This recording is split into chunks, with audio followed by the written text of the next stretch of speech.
Bienvenue sur le podcast du site media24off.fr, le média indépendant d'information sur l'économie, l'environnement et les sciences. Aujourd'hui, on plonge dans une histoire assez incroyable. Vraiment. Oui, on peut le dire. Imaginez le désert de Maovusu, en Chine.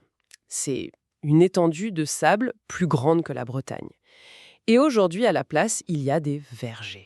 Des vergers de pommiers à perte de vue. C'est ça qui est fou.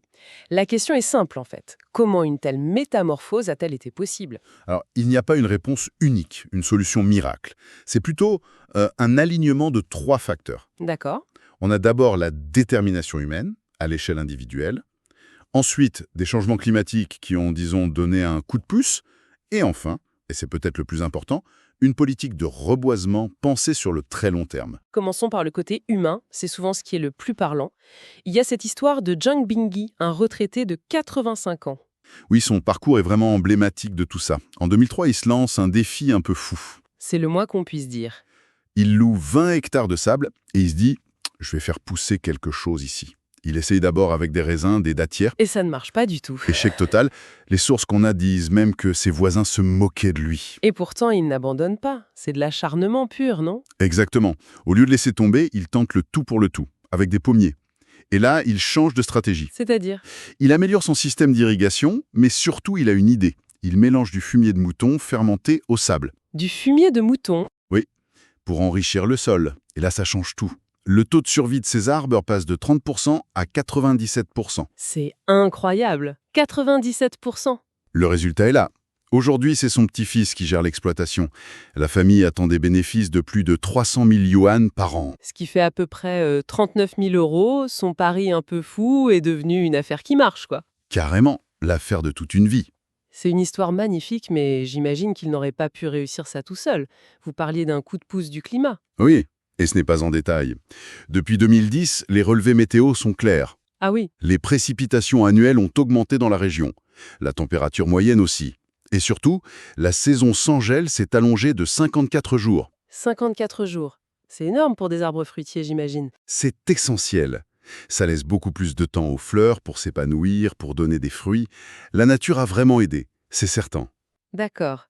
Donc on a la persévérance d'un homme et une météo plus favorable.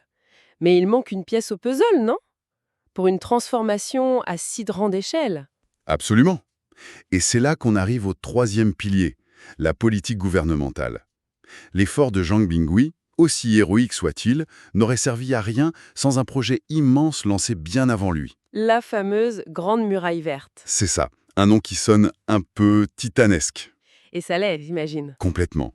C'est un programme de reboisement qui a été lancé dès 1978. 1978. Oui, l'idée était de planter des ceintures d'arbres gigantesques pour servir de brise-vent, pour lutter contre l'avancée du désert.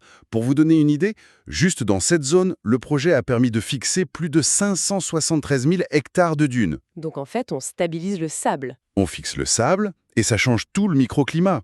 Moins de tempêtes de poussière, plus d'humidité dans les sols. C'est ce travail de fond qui a permis à des initiatives comme celle de Zhang Bingyi de voir le jour. Et aujourd'hui, concrètement, quel est l'impact économique ? C'est devenu un vrai pôle économique. En 2020, on estimait que 93% des terres sablonneuses étaient maîtrisées. C'est presque tout le désert. Quasiment. Les vergers de pommiers, ça représente maintenant 66-70 hectares. Et autour de ça, toute une filière s'est montée. La production, l'emballage, la logistique, la vente en ligne. Et ça se vend bien, ces pommes du désert ? Très bien. Une tonne se négocie entre 800 et 1300 euros. Le succès est tel qu'il est reconnu au niveau international. Ibrahim Thiav, des Nations Unies, a même dit que la Chine est en avance dans la restauration de ces déserts. Ce que je retiens, finalement, c'est que ce n'est pas un miracle. Non, loin de là. C'est une synergie, un alignement parfait entre une vision politique sur 40 ans, la résilience d'un homme et, un peu, la chance avec le climat. C'est une leçon de patience, en fait. Exactement. C'est le résultat d'un effort concerté qui s'est étalé sur plusieurs générations. Ça laisse songeuse. On a souvent cette image du combat perdu d'avance contre la désertification. Et cette histoire prouve qu'on peut inverser la tendance. La question qui se pose maintenant, c'est est-ce que ce modèle, qui repose sur une volonté politique très forte, est vraiment réplicable ailleurs ? Je pense au Sahel, par exemple. Merci pour votre écoute et retrouvez plus d'actualités sur media24.fr.